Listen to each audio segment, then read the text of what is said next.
welcome to the Science Faction Podcast, where science meets fact meets fiction.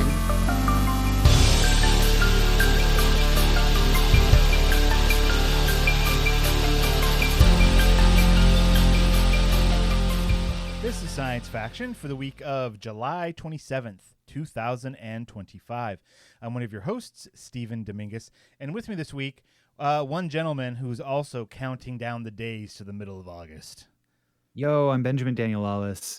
The summer is weird, isn't it? Yeah, there, Stephen? It's a weird one this year. So this week we had an unusual thing that happened, which is my son got sick in the middle of the week. Oh no! And I was like, It's interesting when you have a kid that gets sick in the summer, because it's like there's a little bit of the edge that gets taken off, because you're not like, oh, I'm going to need to call into the school and let them know that they're not going to be in class. Yeah. And oh no, am I going to get one of those letters that's like, your kid's been home too many days from school. Your straight A child is missing school and we're not getting paid. I go, sorry. Right. Yeah, exactly. And I'm like, yeah. I'm like, am I doing something wrong by not exposing his classmates to whatever it is he has? No. Then why am I being bothered? Okay. Yeah, that's BS. But also, they're just going down a check. It's not even like a person. It's probably like some computer algorithm that's like days missing greater than or equal to 5. Then send email, insert child's name into email, send, it's not, I would dare say it's not the principal or a district person combing through every child's absentee list going, how dare they be gone for this many days? It's all automated nonsense. It feels like that when you get a letter, right? Yeah. Well, take those feelings, Ben, take those feelings, shove them way down deep. Don't let them out. I express them on my podcast. There it is. Pull them out for podcast time. Right. Yeah. But hey, here we are in the summer, and I don't. Wait. I'm how did it happen then? Knowing how disease is typically transmitted when you have a child or a room full of sneezing children, it's like, okay, I get it. But during the summertime, what happened? Where did he get sick at? I don't know. I got nothing, because it's like Mystery everything illness. he's doing. Yeah, I mean, either it was probably just going over to one of his friends' houses, and maybe it's a friend, or maybe it's the sibling of a friend, or whatever. Right. Someone wiped their nose, touched a banister, and then that was the end of it. Yeah. Somebody was like, I don't know. Did you ever watch Scrubs? I've seen a few episodes. Okay. I don't know where you're going with it. Oh, it's going to be great. There was this one episode of Scrubs where there was a lady who kept getting returned to the hospital, and JD, the lead character, kept trying to figure out what it was, and by the end of the episode, she was on the path to recovery, and then they showed this almost Rube Goldberg-esque way of showing how she got sick again, where it was some kid wiped his nose and touched a chair, and then the janitor came by and cleaned the chair, but then a little bit got on his rag, and then he used that rag to clean a handle, and and there was a little glowing graphic effect showing the sickness being spread. And it went. My memory's telling me it hit 10 or 15 different places. Probably not that many in the actual episode, but until she was discharged and she touched whatever it was, the last thing that was touched, and it was well, she's gonna get sick again, because that's just how things happen sometimes. No matter how hard you work, And that's probably what happened to your son. He was in the middle of an episode of Scrubs, and he touched the wrong thing, and that's life. That's what happens. Exactly. And he's been playing hard, this summer. Mm-hmm. We've had a lot going on. So that happens. I mean, who doesn't have a lot going on? I'll tell you who doesn't have a lot going on. Not Devon? me. Well, Devon. Devin's just sitting alone right now. No, he's out of town. I don't know what exactly he was doing, but he was like, I'm out of town the weekend. So he said, well, fine. We don't want you on our podcast anyway. I mean, it's your podcast too. Yeah. Yeah, he's out of town, so no Devon this week. What's that? Oh, yeah, I can hear the crowd cheering now.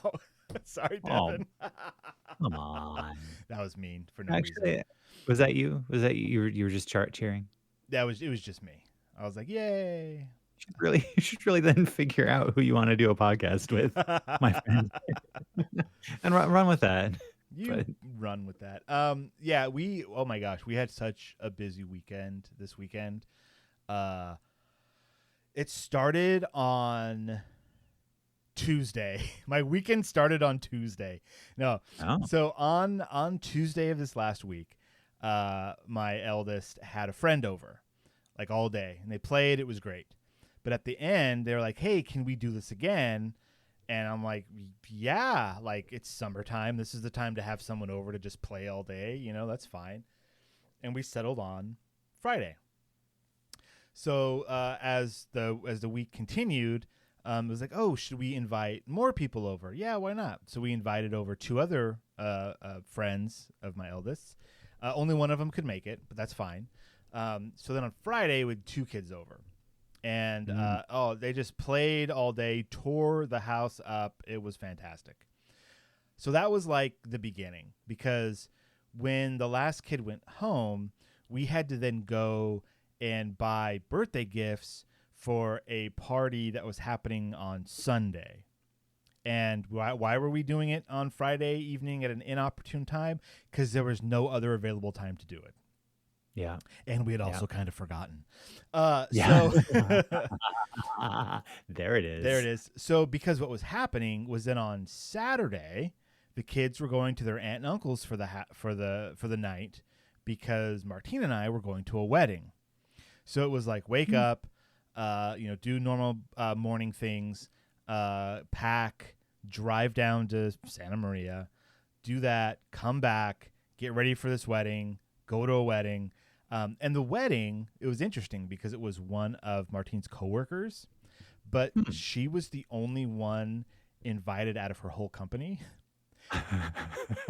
which we didn't know until we got there. And it was like, there's no one else here. Like, okay. And like, she only knows her through work. So all of the other people there, like, we didn't know. So we were like that one awkward couple at a wedding. We were like, who is that? Who are they related to? I don't know. Are they family? Who knows? That's who we were. Wow. Yeah, so that was super fun. Luckily, after a couple hours, we were like, we've talked to the bride enough, and ate a little bit, and now we're gonna go. So we Irish goodbyed, and then it was like, okay, what time is it? Oh, we could go see a movie tonight, and then we did. Oh, we saw Fantastic Four. Oh, wow! Yeah, all right, more on that in a minute. Oh, okay. So we watch the movie, come home. It's late. It's like, okay, we got to go to bed because the next day we have to go pick up the kids in Santa Maria and then immediately go to this birthday party that we bought presents for on Friday. Go to the birthday party, do that for a couple hours, come home. And at this point, I'm just like, I'm done. Like, this all started on Friday. And besides going to a movie, which was cool, like, there has been no, like, just chill, just relax. So I went to go just, like, lay down for a minute. But the wife and kids were in the bed doing something. And so I looked around the rest of the house, and there was junk everywhere on, like, couches and stuff. So finally I went into our spare room, my wife's office, and where there's the spare bed with junk on it. So I take all the junk off and just lay down like, and then I fell asleep. That's when you texted today, like, hey, you want to go for a walk? And I'm like, I'm napping. I'm not reading this text message right now. I'm asleep. Yeah. So just living life, man. Just doing a bunch. None of it was necessarily hard or anything, but it was just like go, go, go, go, go. And I like to relax between my goes, but there were too many goes. Yeah, I hear you. So, I mean, that's what it is. You want to hear about Fantastic Four? You know what? Yeah, I do want to hear about Fantastic Four. Do you want to say And something else first? no, I'm really curious about Fantastic Four because here we are, a new Marvel film.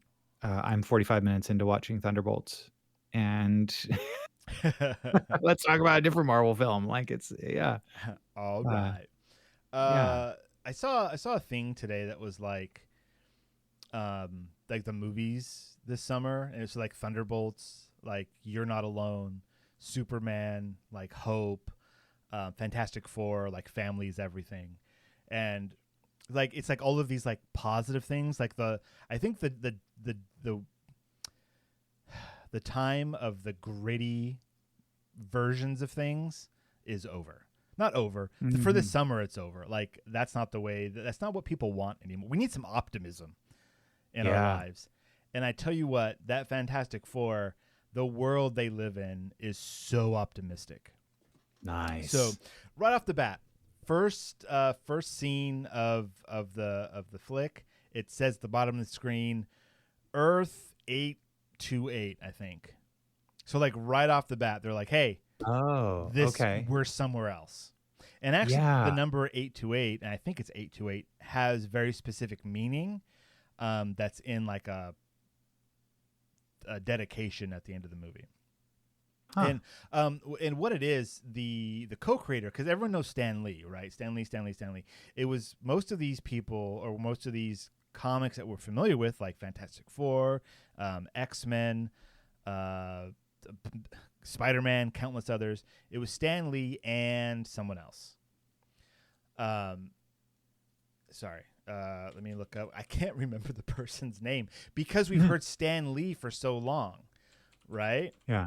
Yeah. And this movie kind of did a thing where it was like, let's recognize the other creator, who is Jack Kirby, Oh, yes. Yeah. who is listed as the artist slash co-plotter, whereas Stan Lee is credited as writer slash editor.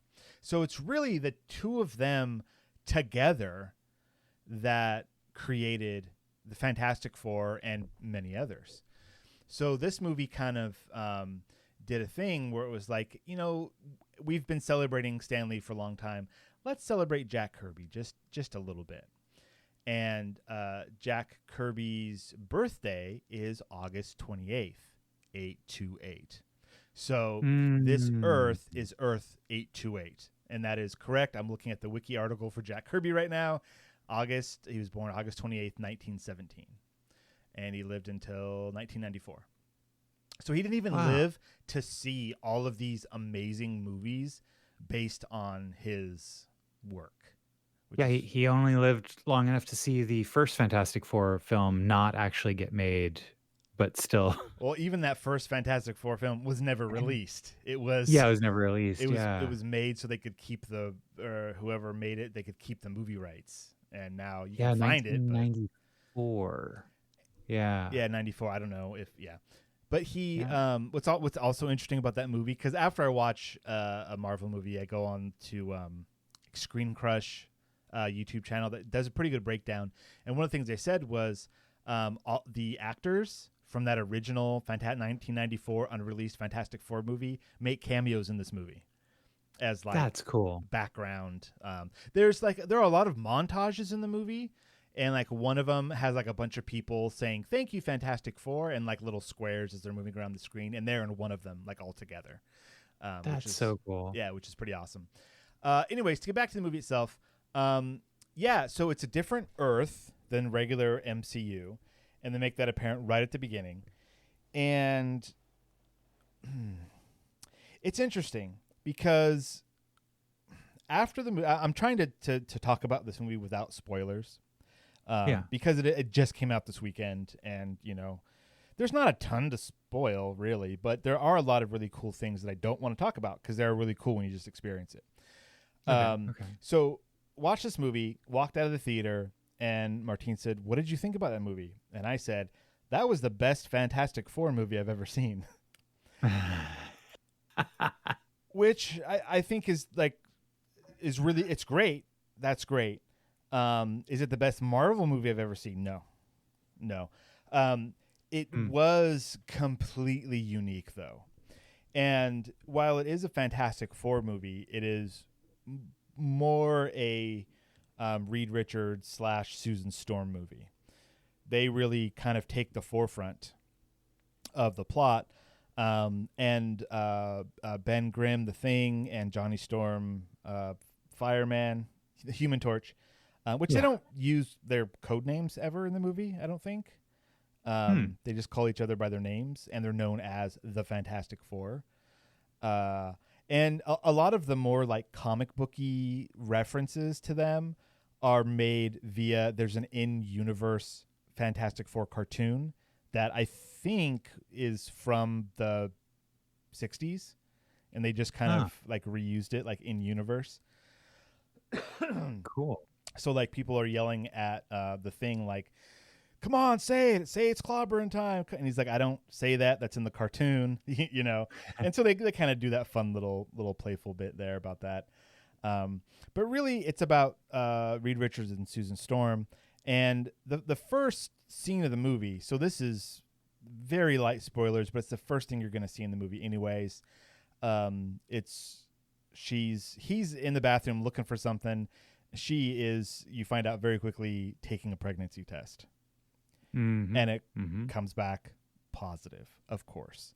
And so like that is how this movie like really begins, is like, hey, here's what's going on. And then there's a big montage, which if you have Disney Plus, there's like a Fantastic Four special look, and it's most of this montage. They omitted a few things that are included in the movie, but it's essentially, and we've seen this in some of the trailers.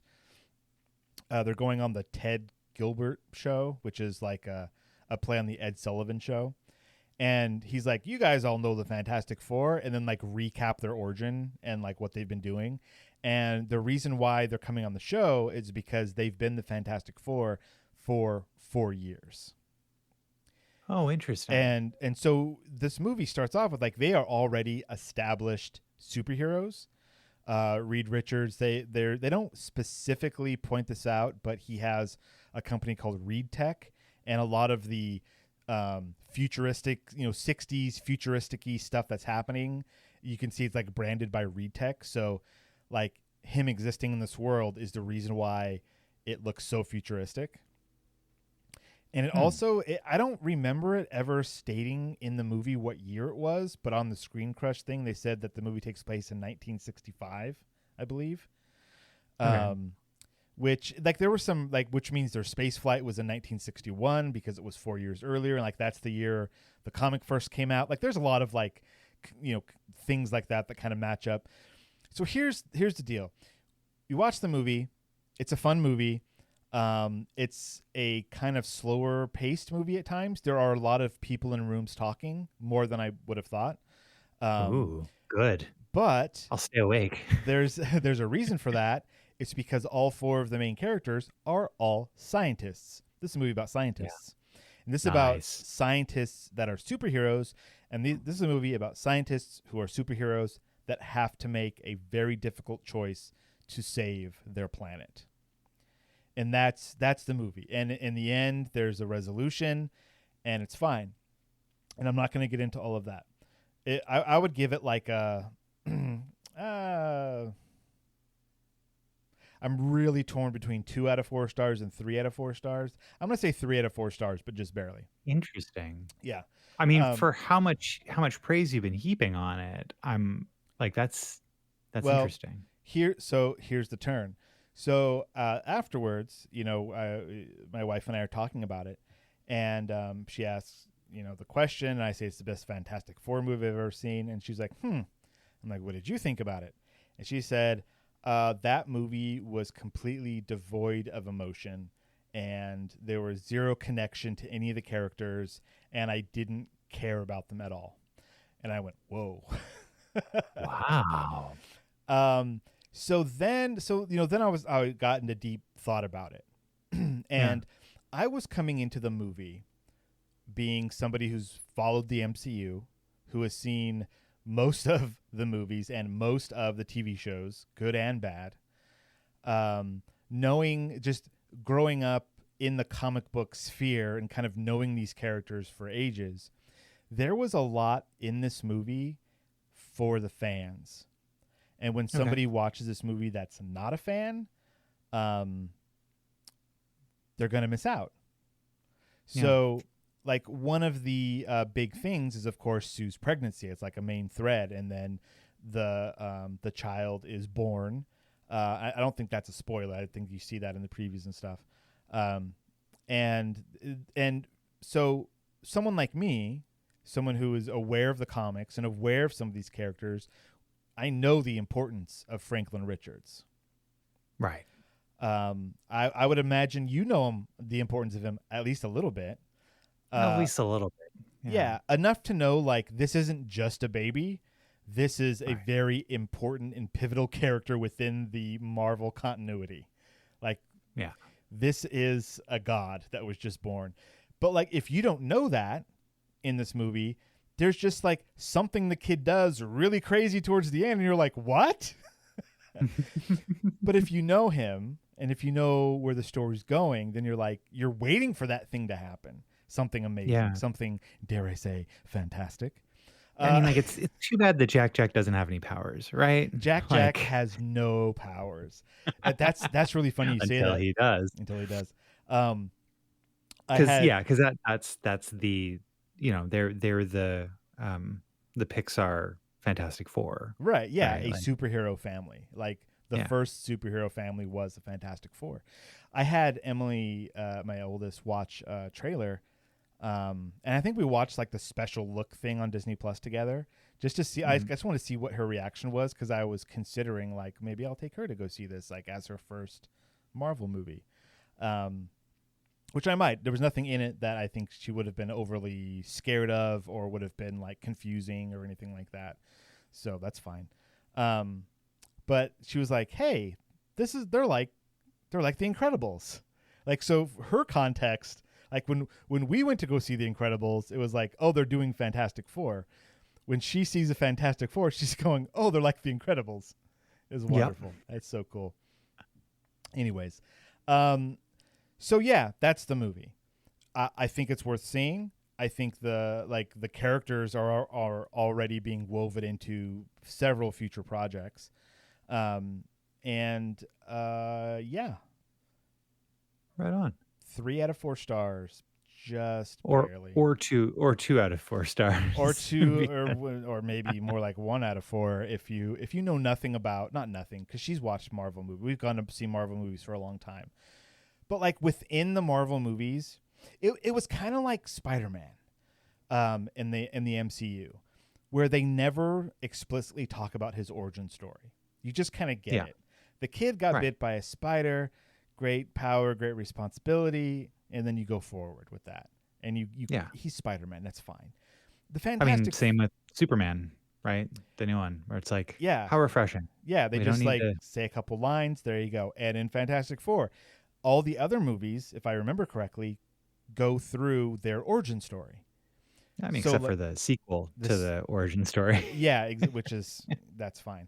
Not very highly rated, but yeah, that's fine.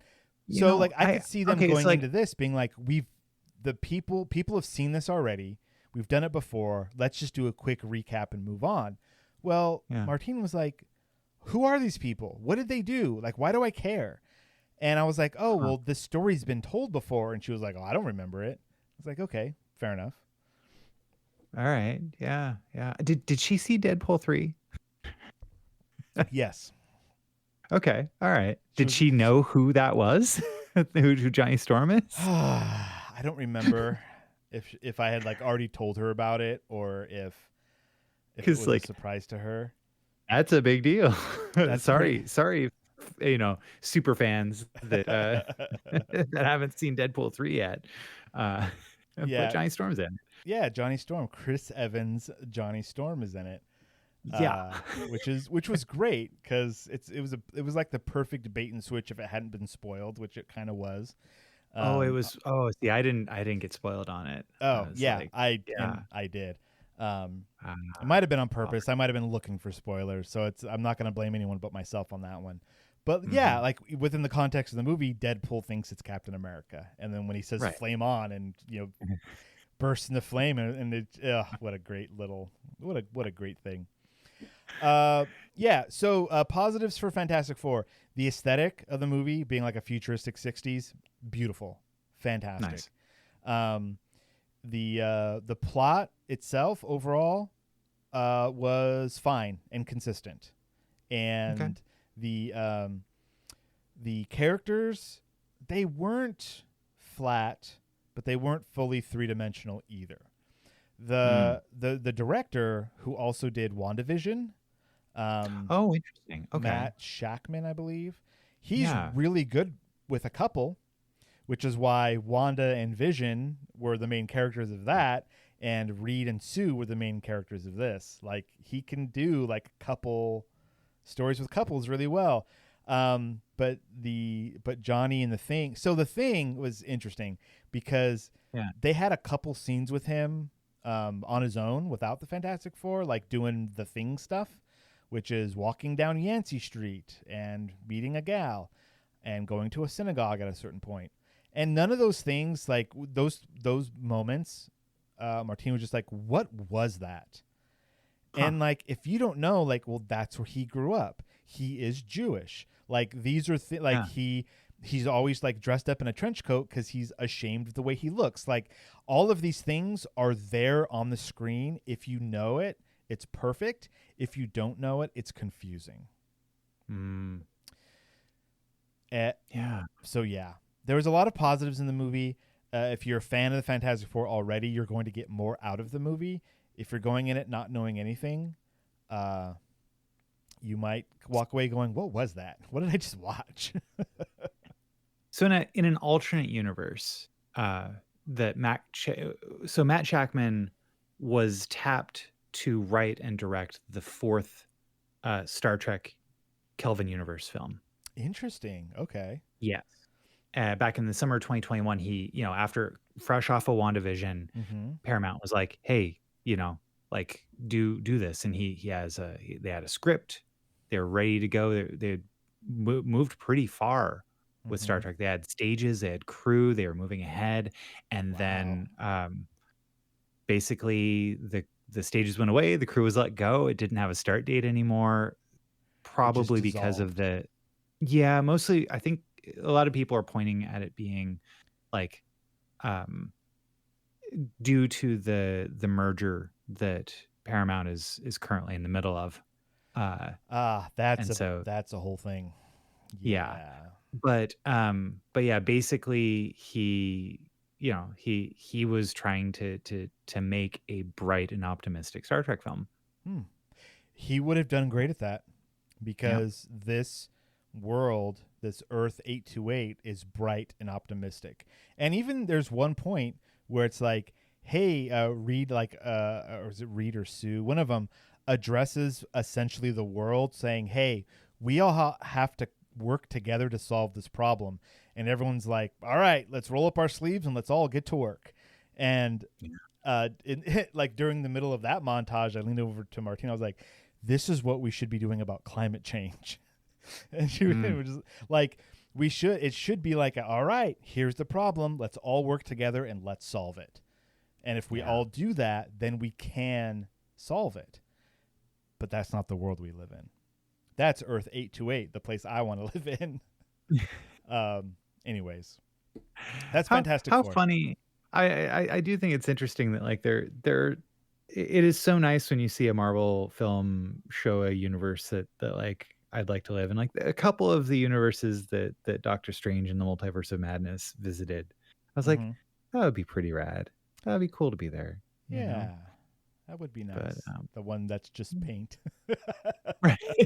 I want to live in Paint World.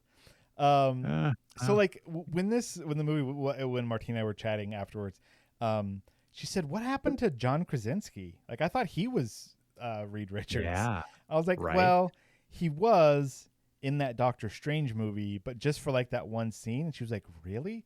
It wasn't a whole movie? I was like, no, it was just like the one scene. She was like, huh, like a little skeptical. Like, I don't blame you. I thought he did a great job too. Yeah. But like that is closer to like the typical MCU Reed Richards, what we would see, not this Earth 828 Reed Richards. Like what Pedro Pascal does with the characters makes him very vulnerable and very guilty for not doing enough, because he is so smart and can solve so many problems that when he comes across a problem he can't solve, he like takes it personally almost like I have to now solve this. I have to. Which is, it's interesting because it's the same or a really similar archetype to Tony Stark, right? Somebody who is so smart and can solve so many problems, and yet, yeah. Anyways, so I'm gonna stop talking about Fantastic Four now. Fun piece of sci-fi. Go watch it. If you're feeling iffy about it, wait till it's on Disney Plus and then watch it. Who cares? You're going to be seeing more of these characters for the next several years, because they're at the end it said the Fantastic Four will return in Avengers Doomsday, and we know that that's like a two-parter, so why wouldn't they return for the one after that, and so on and so forth. Yeah, I think it's I'm excited about seeing Marvel films where they actually connect things, like we got it with the Marvels. That was exciting. Thunderbolts is exciting, Yep, bringing and people together. Yeah. Even the next, and this might roll into what you're going to talk about with Comic-Con, but some of the cast for the next Spider-Man movie has been confirmed. Oh, wow. Okay. So we got Tom Holland as Spider-Man, obviously. Oh, good. But I also like that guy. John Barenthal. Who? John Barenthal as the Punisher is going to be in the movie. Interesting. Okay. And also,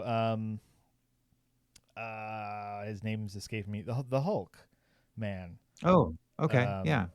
That guy. That guy. Why can't I remember what his name is? Not Eric Bana. That was from years ago. That was the other Hulk movie.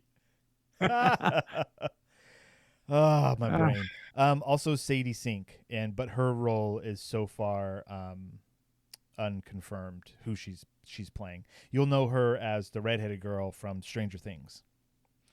Okay. And she's been in other things as well, but that's my touchstone for her. Which a lot of people are saying either a different, a variant of Mary Jane, his typical love interest, or just to flip things on its head, Gwen Stacy as a redhead, because traditionally she's blonde, but this MCU version of Spider-Man isn't really traditional. True. With Zendaya, whatever, being MJ, which she does fantastically at, and I love those characters. There's nothing wrong with them, but that's not very accurate to the comics. But that's fine. Like, this is different. They've said it's different. Everything's different. It's okay. Sadie Sink would be a more closer to a traditional comic version of Mary Jane Watson. So to flip that on its head, and she's Gwen Stacy instead, who's typically like blonde, would be fun. But we'll see. All right. Let's move right along. Oh, we're already halfway. I talked about Fantastic Four way too long. I made myself a drink before this episode. Oh, okay. A little Kraken and Mountain Dew Zero, because that's all I had soda wise. Thank you to Christina's husband and his guild at the Ren Fair for reintroducing me to Kraken. It's a delicious rum, and I had to go buy some afterwards.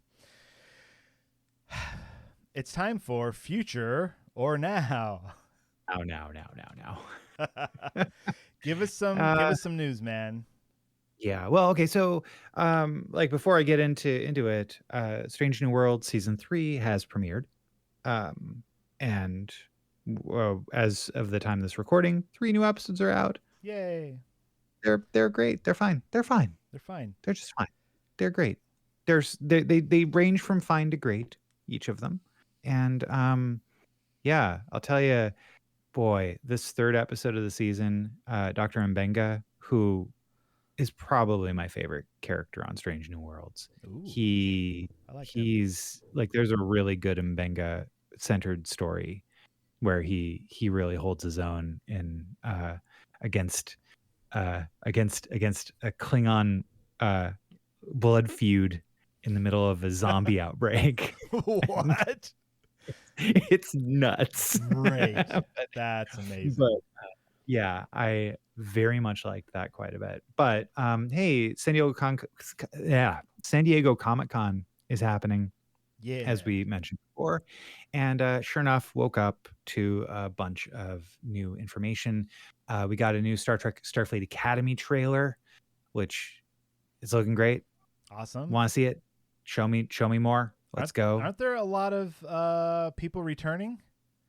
I've seen some stuff about. So there's not there wasn't a lot that I didn't know about kind of coming into this, but it was nice to get a trailer, you know. So we're going to see Robert Picardo as the Doctor.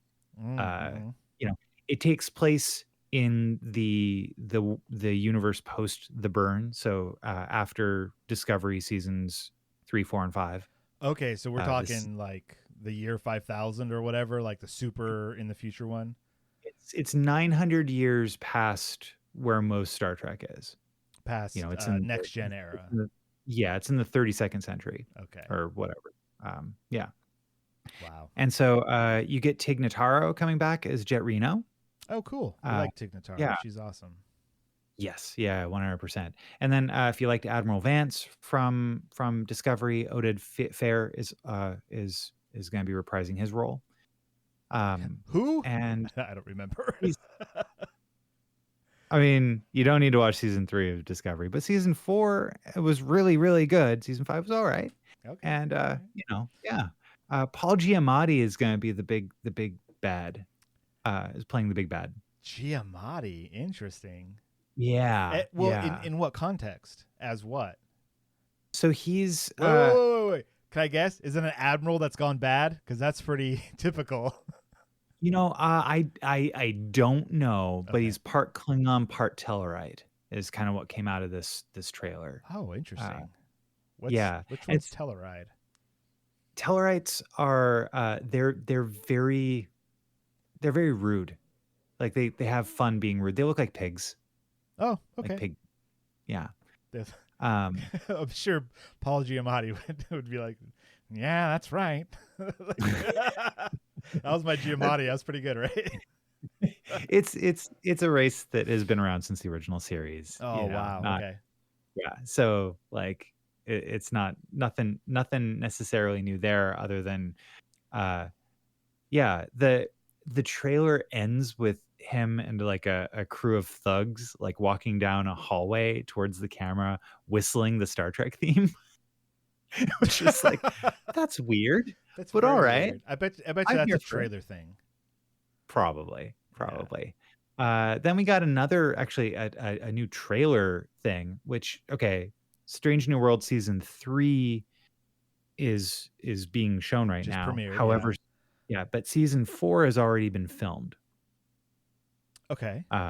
And season 5 is being written right now as a 6-episode end of the series. Okay. So that's nice to get 6 episodes to wrap everything up. Yeah, but they had at Comic-Con they had a teaser for the 4th season for next year's episodes, and the teaser is a Muppet Captain Pike sitting in the captain's chair. A teaser as a video or as an image? As a video. Oh wow. Okay. And and him like talking. It's pretty funny. Okay. It's pretty funny. Yeah. Huh. Yeah. All right. So I'm down. Sure. Let me see more of that. That is strange. And the title is Strange New Worlds, so it tracks. Right. Yeah. Wow. And so there's that. And what else did they do? Oh yeah, so there was one of the panels had was kind of talking about like, okay, well what's up after Strange New Worlds season 5? And a couple of the creators had said like, well, hey, we're right now in the midst of pitching Star Trek Year One. Star And Trek the Year One. Year One. So the idea being that, like, the writers are planning for the end of Strange New Worlds to be the first day on the job of Captain Kirk on the Enterprise, Oh, right? okay. And so they're like, well, hey, we already have the sets. We already have a bunch of the actors. Yeah. Like, let's make more, with Kirk's crew. So that would be like a kind of a spin-off of Strange New Worlds, but also a prequel to the original series. Yes. Yeah. So how long had Kirk been captain in the original series? So it's a 5-year mission, and we got 3 years of shows, right? Right. Um, Okay. I'll and I will agree with whatever numbers you say about Star Trek. yeah, and and when the show starts, it's not like the beginning of Kirk being on, being the Right. captain. Right. So, like, they've got some wibbly wobbly timey wimey that they can fit this all into. All right. So they've got a couple of seasons that they can work in there to be like, all right, this is the first time he's taken over and the Enterprise and is doing his stuff. And as long as that doesn't contradict anything that's come before or anything after to a certain extent, sure. I mean, fit it in there, I guess. Already this season they've kind of done some contradicting on stuff that's come before, but it's all in good-natured fun, and it's fine. Okay. I bristle a little bit, but it's also like, well, this is fine what they're doing. Okay. But then also they had a trailer for Star Trek Con, which and a release date premiering Star Trek Day, September 8th this year. Okay. Now, Star Trek Con. Are you pronouncing that correctly? Con? Yeah, isn't it Star Trek Con? No? No. Okay. No. Fair enough. My name is Khan, as Benedict Cumberbatch said. Oh, Benedict. Right? Yeah. Uh-huh.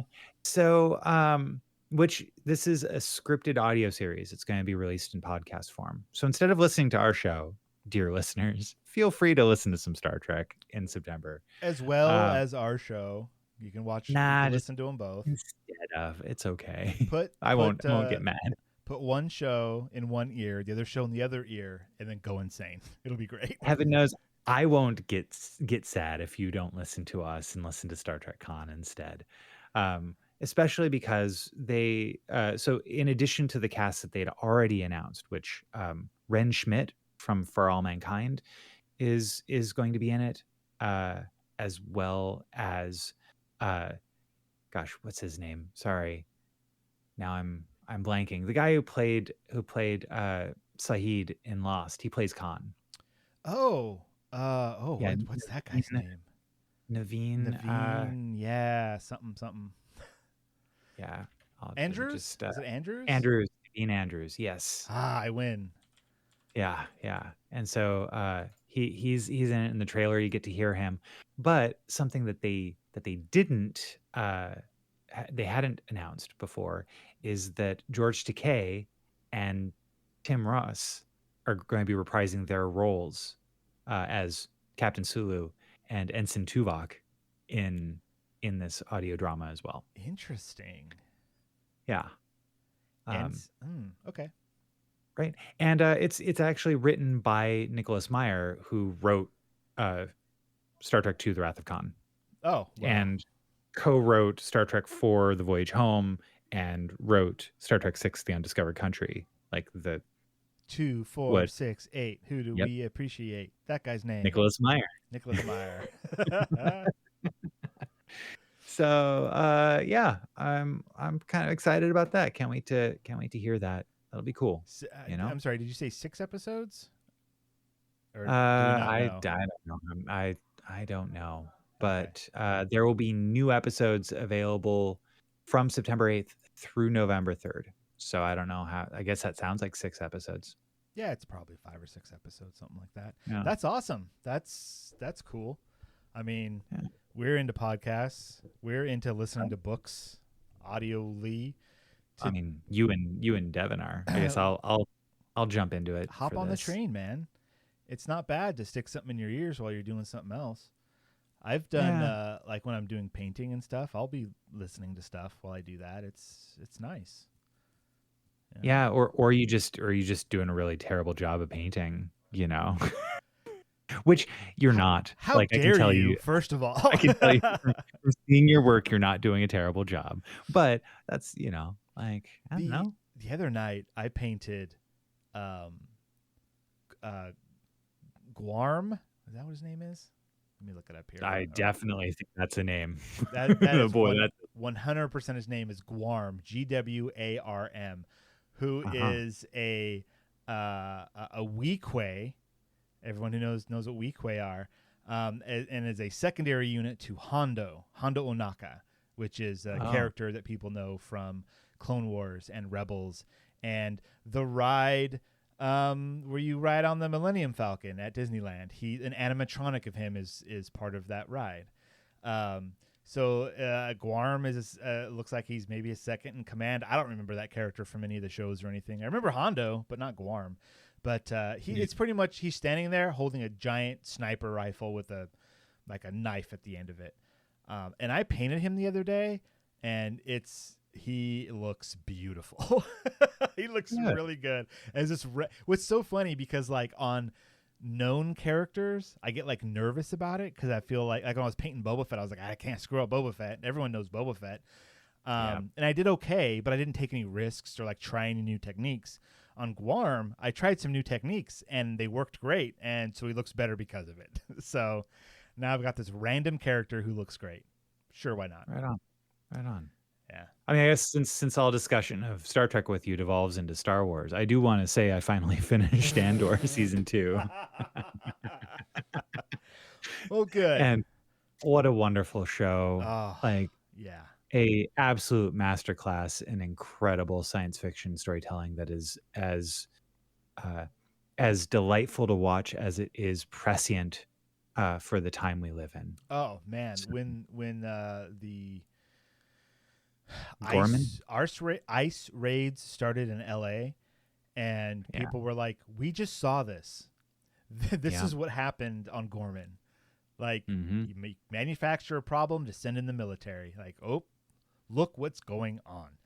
And that's when a lot of people are like, what? Keep politics out of Star Wars. And it's like, you haven't been paying attention, sir or ma'am or other, because that's all it is. Lucas has been telling us for years what's going to happen. Oh, trade negotiations. Oh, you mean tariffs? Oh, no, that's not important. Anyways. All right, let's move on. This is going to be a long episode because I'm very rambly tonight. Yeah, is it the drink? It's the Kraken. Yeah, sorry everyone. I'm talky because of the Kraken. So I'm doing an article. Yeah, I'll keep it short. It's interesting but not long-winded, or at least it shouldn't be. This comes from Science Daily. It was published on July 23rd, and the title is "Concrete That Lasts Centuries and Captures Carbon. AI just made it possible." So, we've talked before on the show about carbon capturing concrete that can capture carbon, and or concrete that is made with carbon, therefore, or carbon dioxide, therefore, taking it out of the atmosphere and trapping it. And there are a lot. This is like a bit of a mini race, right? There's a lot of different ways to do it, but AI just said, "Oh, hold my beer." Imagine concrete that not only survives wildfires and extreme weather, but heals itself and absorbs carbon from the air. Scientists at USC have created an AI model called Allegro FM that simulates billions of atoms at once, helping design futuristic materials like carbon-neutral concrete. This tech could transform cities by reducing emissions, extending building lifespans, and mimicking the ancient durability of Roman concrete, all thanks to a massive leap in AI-driven atomic modeling. That's science right there. That's a whole lot of science. All right, so essentially what it's saying, we don't have this concrete yet, but these researchers named, let me find it, Ichiro Nakano, a USC Viterbi professor of computer science, physics, USC. and what? USC. USC? Did you go to USC? No. No. But I mean, No. USD. What was it? UCSD. no. Well, yeah. I mean, I that's my hometown, but Right. like USC is in LA. And I'm like, yeah, Close enough. yeah, right. Let's see. So I knew people to USC. I almost went to UCSD. I was accepted. Dude, no kidding. Yeah. There's an alternate timeline where our paths might have crossed in a very different manner. Wow. Yeah. So okay, to go back, this person is a professor of computer science, physics, and astronomy, and quantitative and computational biology. And they reached out to longtime partner Kenichi Nomura, a USC Viterbi professor of chemical engineering and materials science practice, whom he's collaborated with for over 20 years. So between these two gentlemen, we've got computer science, physics, astronomy, quantitative and computational biology, chemical engineering, material science. Big brains are in the room now, right? Like they know a lot about a lot. So they got together to discuss kind of climate change in a way. And they conclude that a major contributor to global warming is the constant emission of carbon dioxide into the atmosphere. So they think, okay, so how do we get it out of the atmosphere, or at least make it go neutral? And so they said, hey, let's get AI to work on this. So together, they did Allegro FM, an artificial intelligence-driven simulation model. Allegro FM has made a startling theoretical discovery. It is possible to recapture carbon dioxide emitted in the process of making concrete and place it back into the concrete that it helped produce. And yeah, so that's great.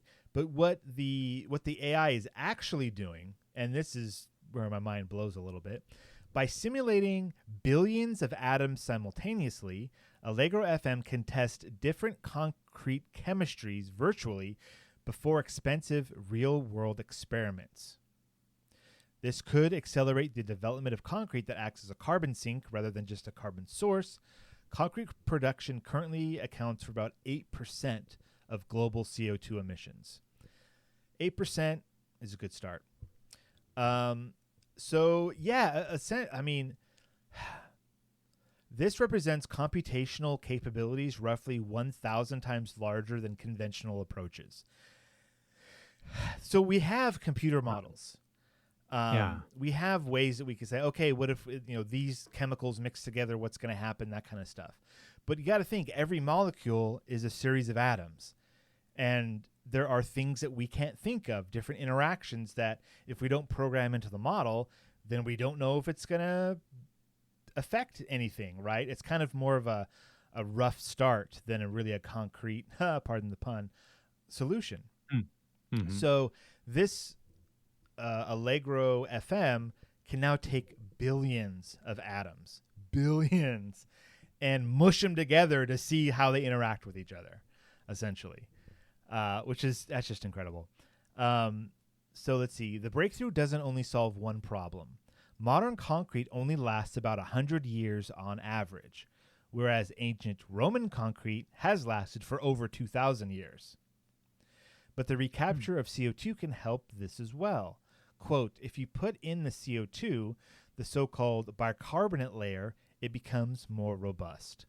So by putting the CO2 back into the concrete, it makes it stronger and hopefully make it last longer.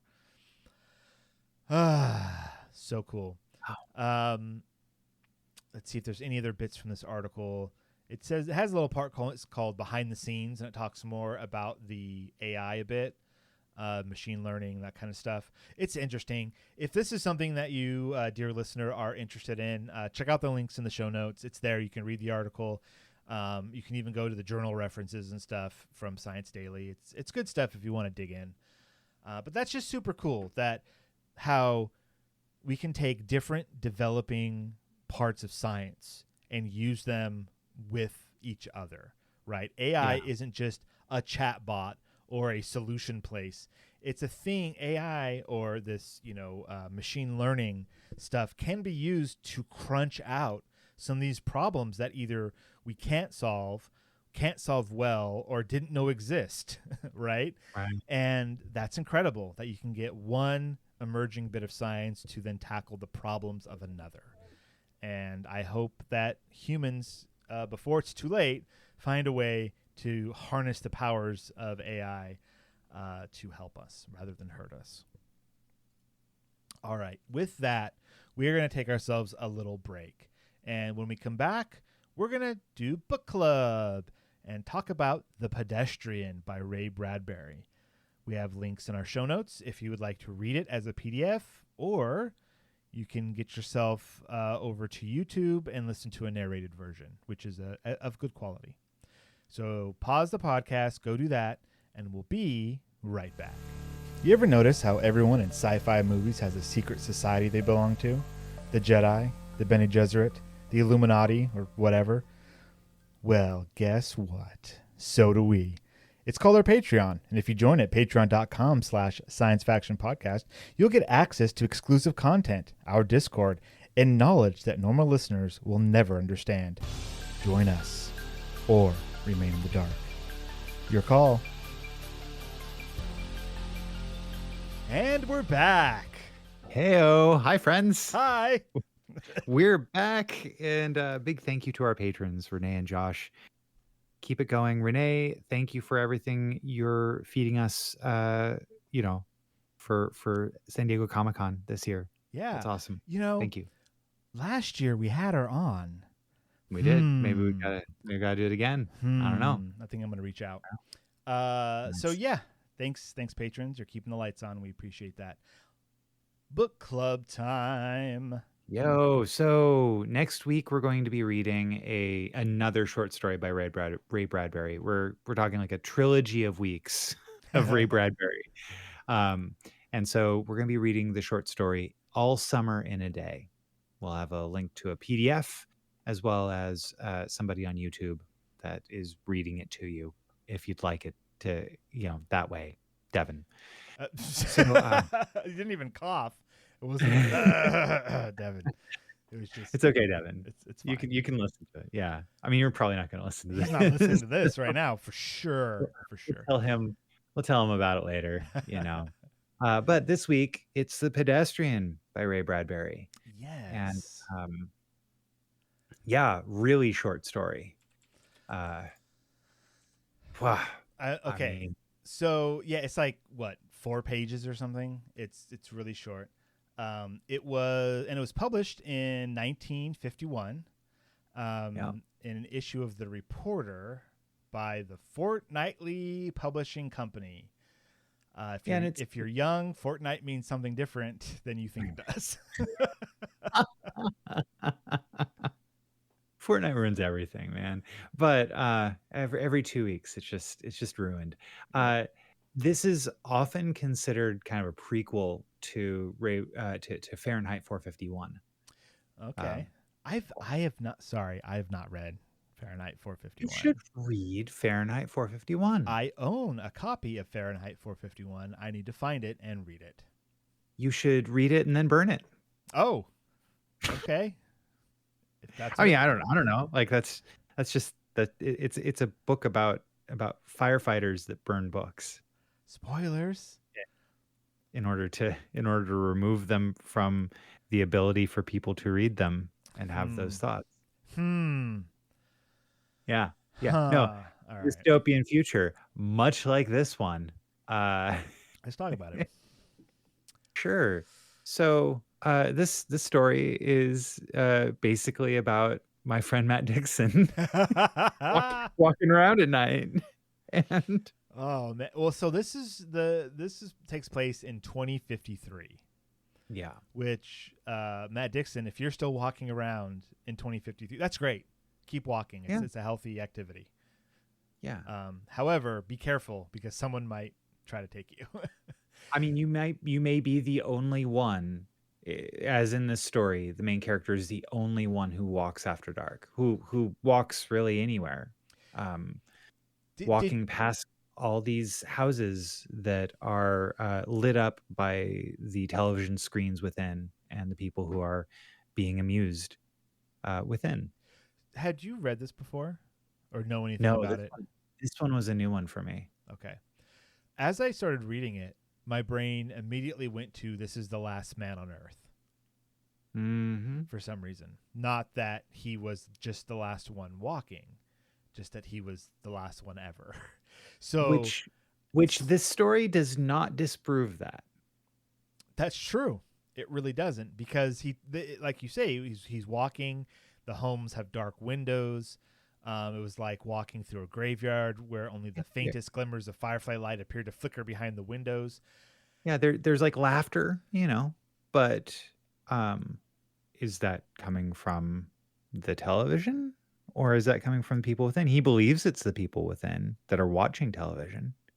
But is it? So here's a line. Sudden gray phantoms seemed to manifest upon inner room walls, where a curtain was still undrawn against the night, or there were whisperings and murmurs where a window in a tomb-like building was still open. And so reading that within your head being like, everything is empty, that changed the story for me to be like, is there like are there other creatures in the world?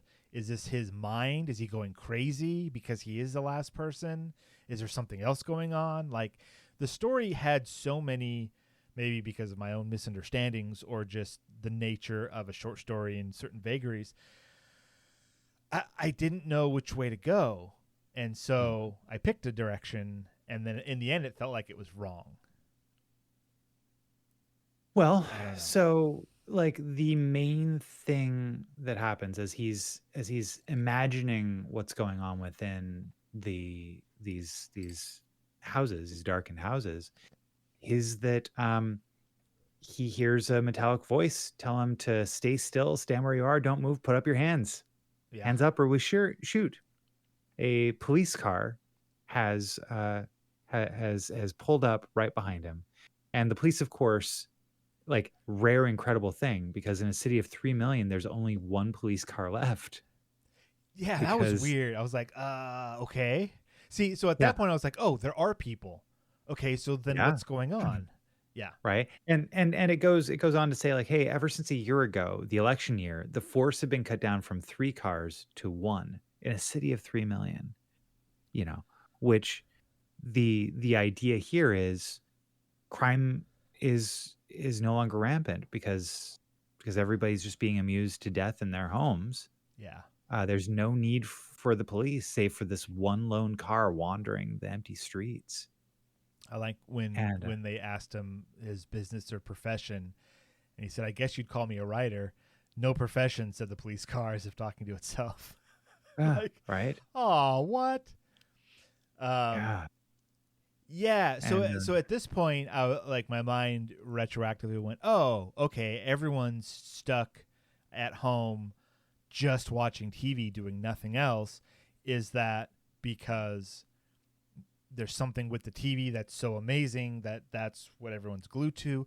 Are they forced to do it? Is this part of something else? If they're not locked in, because this guy could walk, so he wasn't like locked in his house. Okay, what's going on here? And then the police car keeps and it's the scene is placed in such a way where the police car has stopped him and is just shining bright light into his eyes. And this is Leonard Mead is the main character here. Yeah. So in my mind's eye, he's standing and there's just a light and a voice. So you don't see anybody else. You just hear, and I'm imagining it from and it's described that way, like as if it's being amplified. The voice is being amplified somehow. And they ask him like, what are you doing? And he's like, walking. Just walking? Yeah. Walking where? For what? Walking for air, walking to sea. And it seems like such an alien notion to just be. Right. Yeah, I imagine it's something that is often felt by people of color in the current American climate. Oh, yeah.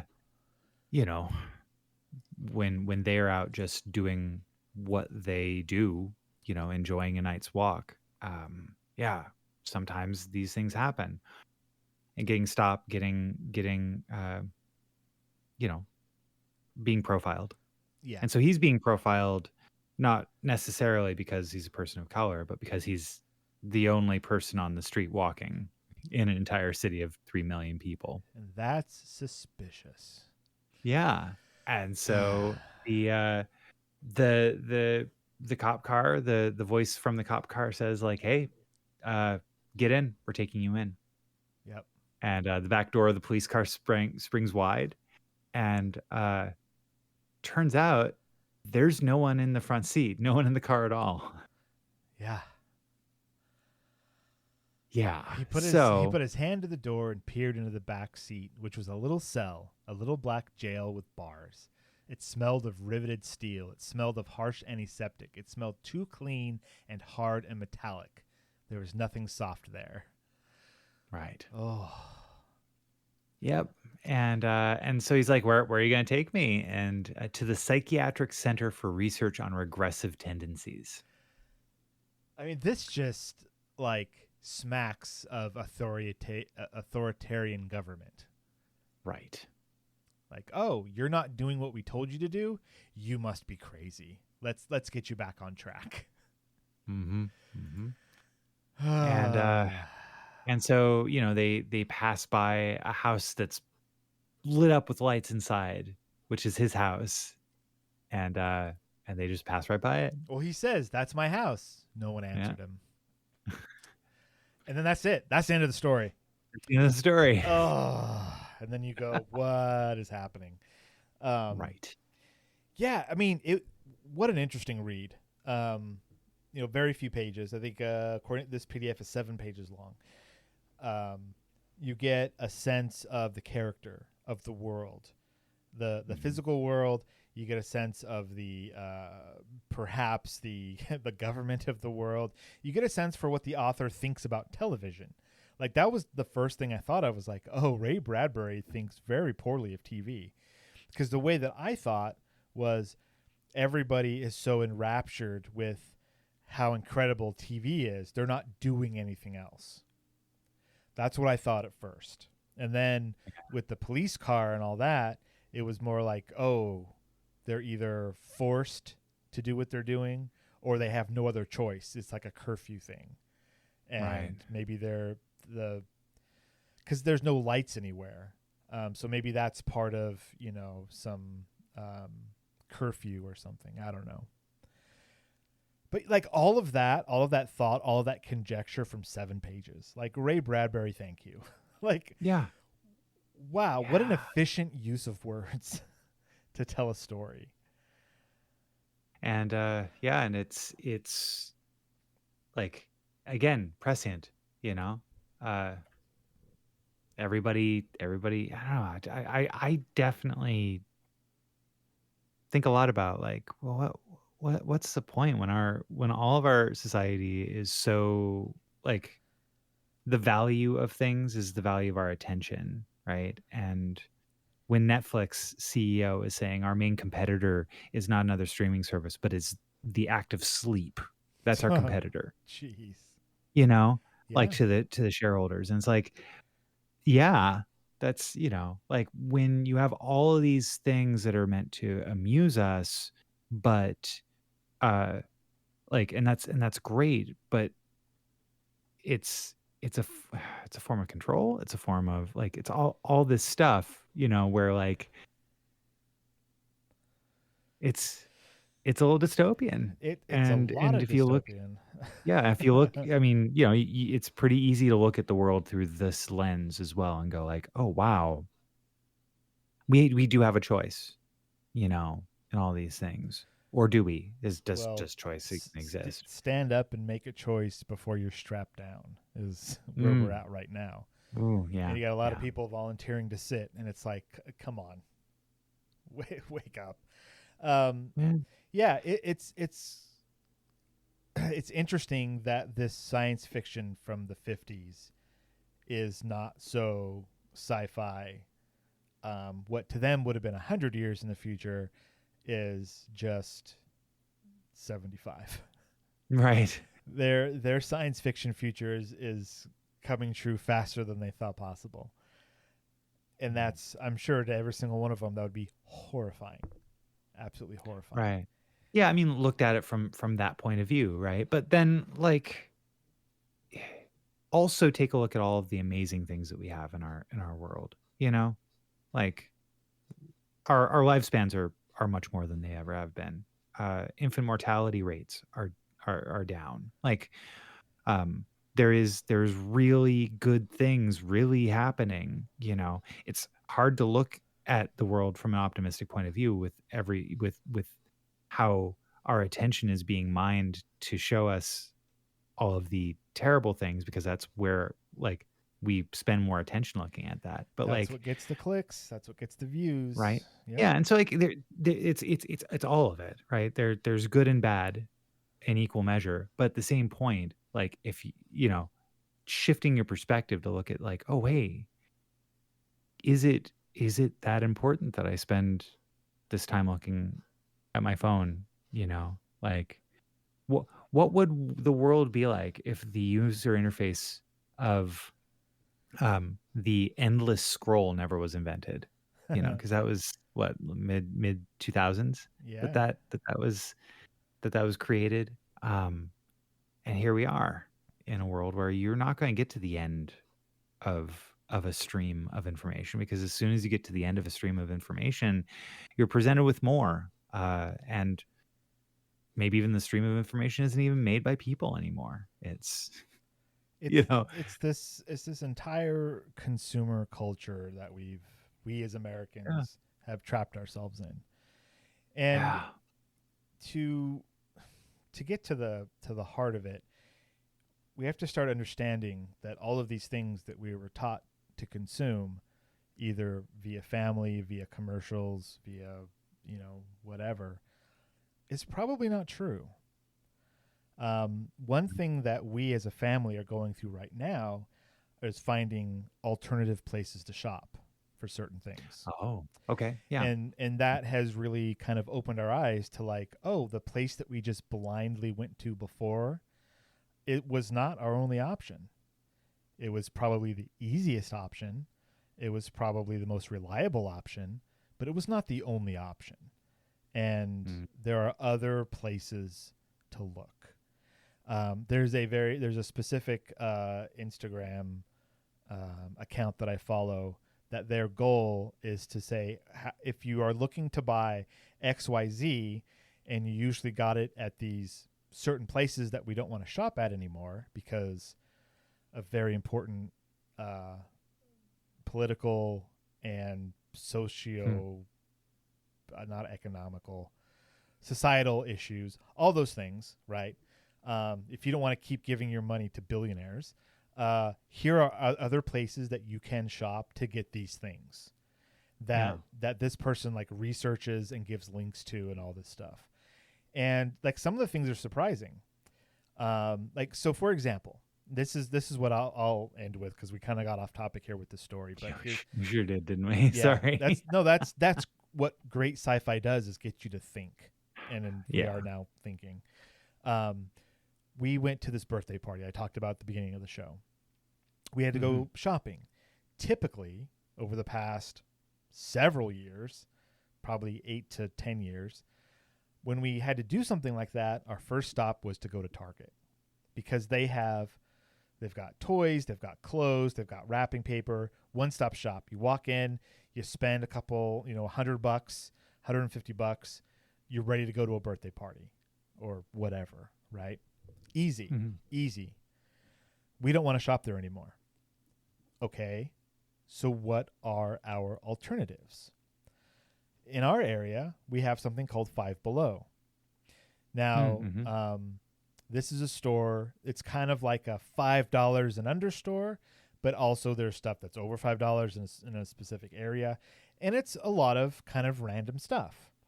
But I learned from this Instagram account that their DEI practices, their ownership, all this stuff is stuff that we as a family are looking for.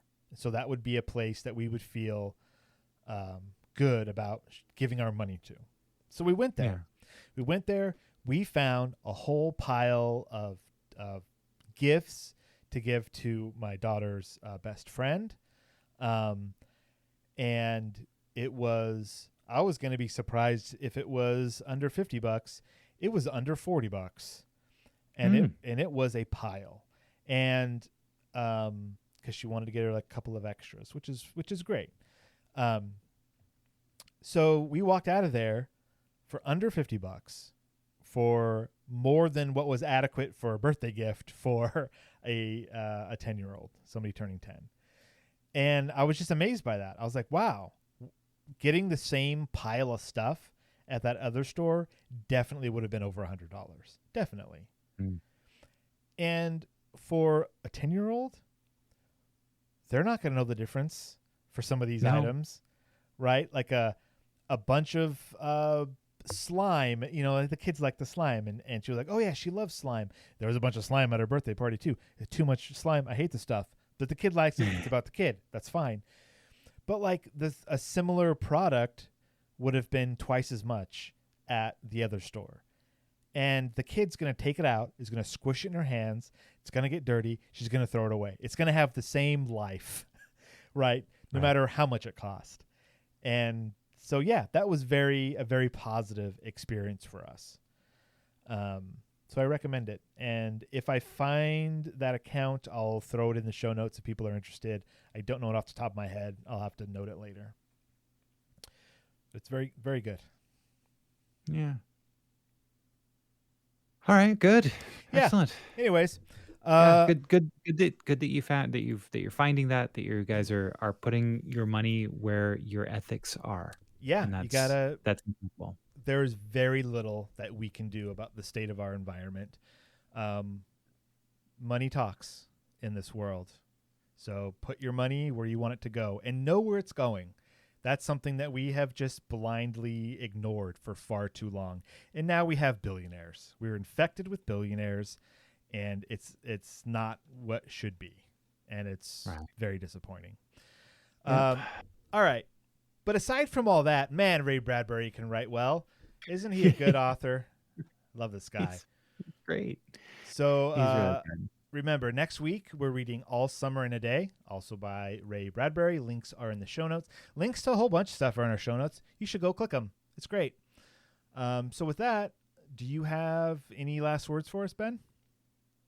Well, why did the Buddhist coroner get fired? He kept marking the cause of death as birth. Good night, everybody.